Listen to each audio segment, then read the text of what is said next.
What's up guys, Davey here from PhoneBuff.com, and in this video I wanted to share my thoughts and experiences that I've had with the Galaxy Note 2. Now, I've been using this phone as my daily driver for, well, basically since October when it first came out in the US, and that alone should tell you what my overall opinion of the phone is, especially when you consider how many phones I get to work and play with on a daily basis in this line of work. But I'm still using it as my daily driver today. And I'm going to be changing it very soon actually, which I'll tell you about in the next video. But for now, I want to share with you guys, what it's been like for me living with the Galaxy Note 2. So let's go ahead and get right into it.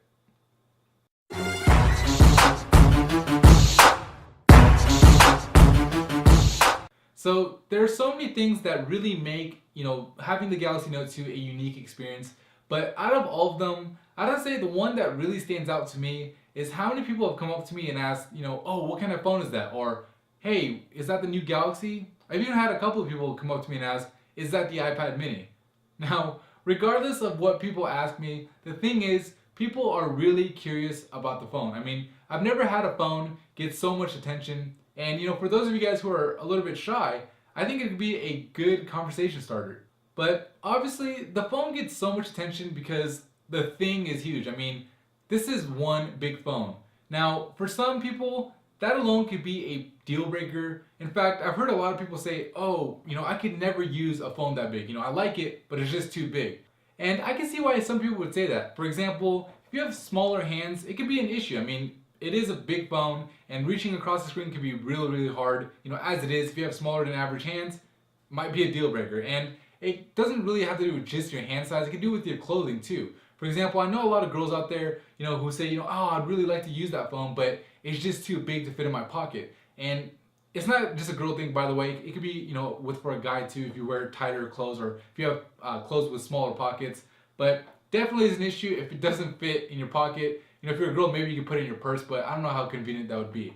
But if the size isn't an issue for you, or if you could just get over it, which, I'm telling you, once you use the phone for about a week or two, you really do start getting used to it. And when you go back to another phone, the other phones will actually feel small and feel like it's smaller than it should be. But anyways, when people ask me, why I use the Note 2 over all the other smartphones that I have, I tell them, two things. Well, yeah, more than two things usually, but two main things. One is the fact that the battery on this thing is amazing. I mean, with the big phone comes a big battery. It's a 3100 milliamp battery, and I don't ever have to worry about this thing dying on me. And with some of my other smartphones, I would either have it die on me or I'd be worried about it dying on me by the end of the night. And with this thing, it can have like 45% battery at 4 o'clock in the afternoon, and I won't really have to worry about it, which, it's really nice. I'm a heavy user, and that's something that I definitely, appreciate in the phone. Now, the second thing is probably the more obvious one, and that's the big screen. I mean, having a big screen like that is really awesome. Obviously, it could be a drawback, but it could be a huge, literally, benefit in the 5.5-inch HD screen. Watching, videos or browsing the web on a screen this big is just, better than anything you could have on, a phone with a smaller screen size. Because this, for example, if you're watching a YouTube video, like this one, for example, and you want to watch it with a friend or a family member, you can just kind of gather around the phone and everybody will be able to see what's going on the screen. Where if you have a smaller screen size, it's a little bit hard. And thankfully, the speaker in here is actually good too, so it only adds to that experience.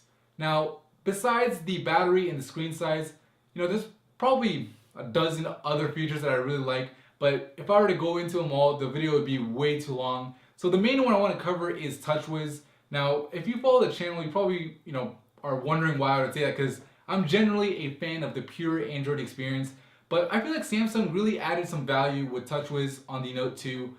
There's certain features that I really appreciate, and the top ones I'd say is one is the messaging app. The messaging app I really like because it gives you the option to schedule future text messages. So for example, it's really great for sending a text message on someone's birthday at midnight.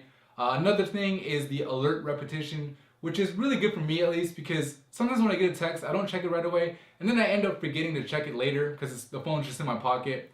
And with this alert repetition, it'll basically, do the same notification, at a set interval, which I think I have mine on 10 minutes. Basically, every 10 minutes, it'll vibrate and, make my ringtone or sound my ringtone, and until I actually go in and check it. and it ensures that I don't miss text messages, which is great because I've missed a lot of text messages in the past. Speaking of alerts, another feature that I really like is the Smart Alert feature. So for example, with Smart Alert, if you have your phone just sitting down on a desk and you want to pick it up and go, what it does is if you have an unread text message, it will actually vibrate. So there's no need to actually look at the screen and turn it on every time you check you pick up your phone, or you don't have to sit there and wait for the LED notification light to come on, which I found to be really convenient. I can pick up my phone, throw it in my pocket if I don't feel it vibrate at all. If it does vibrate, I'll check it. I don't have to check it every single time, which is a pretty big convenience. And then the other thing I have to say that's among the top of my list for Samsung TouchWiz features is the ability to hide apps. Now, you might say, you could just uninstall an app that you don't need. I mean, if you're gonna hide it, you might as well uninstall it. And I kind of get what you're coming from, where you're coming from. But personally, sometimes there's an app I'll use maybe only once a month, but it doesn't necessarily mean I want to delete it off my phone. Being able to hide it, has allowed me to consolidate my app pages down to 2 pages, which makes it a lot easier to find, what I'm looking for in these 2 pages. And whenever I need the app that I hid, I can just, unhide it and it comes right back on. No need to download it again. No need to depend on that data connection, which, it's really nice and really convenient and adds to that great experience. Now, the one feature on here that, it's marketed heavily by Samsung is the S Pen. And honestly, it's not bad. I mean, it's actually really good. It works really well. It works just like you'd expect it to. But honestly, I don't use it. I mean, I've had this phone for a couple of months, and I think I've used it like 2 or 3 times. 2 times I used it because I was trying to explain something to somebody, and they weren't quite getting me, so I just kind of drew it, and I was able to get that message across really clearly, which was pretty cool. And then the one other time was I actually signed a contract on the phone. I was in Las Vegas for CES. I signed a contract on my phone instead of having to worry about printing it, faxing it, doing it the old school way. Did it all on my phone, pulled the S Pen, did a signature on Acrobat, sent it back via email, and I was done. So really cool. I don't know if that's a feature I'd go out of my way to buy a phone for, but having it doesn't hurt, and the S Pen doesn't get in the way at all. I mean, if you don't want to use the S Pen, you just leave it in there and you'll never even notice it. Now, I've talked about a lot of things that I like about the phone. Obviously, I like it more. There's more things I like about it than I dislike, but I do like to give some of the negative features or negative things about a phone in my reviews. And the one thing I'd have to say, I already mentioned, is the size. I mean, it is a big phone, and it does take some getting used to. And personally, when I found that when I've used the phone for an extensive amount of time, for like 45 minutes or so or longer, my hands start to get a little bit cramped up. And that might be because I'm on the keyboard all day at work, and might be contributing to that. But I haven't really had it happen with other phones, so definitely something worth mentioning.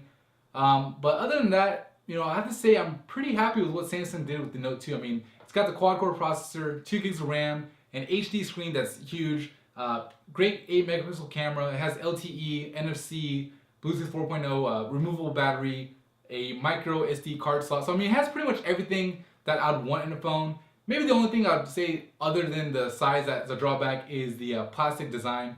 Not really, I've never been one to really complain about Samsung's plasticky designs, and at this point they're kind of known for it.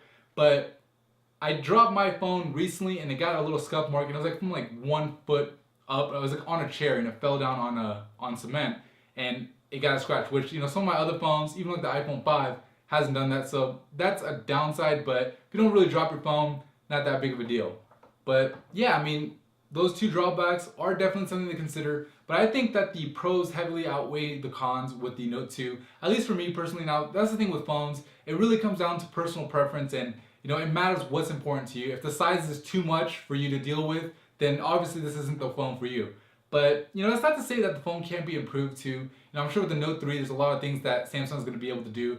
But that's it. That's how it is with all technology. I mean, technology moves at such a fast rate that of course there could be an HD screen. I mean, right now this is a 720p screen. There's HD screens, or full HD screens should I say, as 1080p out. The Galaxy S4 is just around the corner. But the thing about the Note 2, and for example, comparing it to the Galaxy S4 or any of the Galaxy S phones, is that it's a completely different breed of a smartphone. I mean, they're not in the same segment. The Note 2, offers you that half tablet, half smartphone experience. With the S Pen, if you're one to use it, it really changes the whole dimension of the phone. And, that's something to consider when you look at the Note 2. I mean, you can't really compare it in the same way as you would, the Galaxy S4 and the HTC One. But that's pretty much it for me in this video. If you found it helpful or if you liked it, please give it a thumbs up. It really helps me out a lot. And subscribe to the channel if you haven't already for more mobile technology videos just like this. Alright guys, I'll see you guys in the next video. Thank you for watching.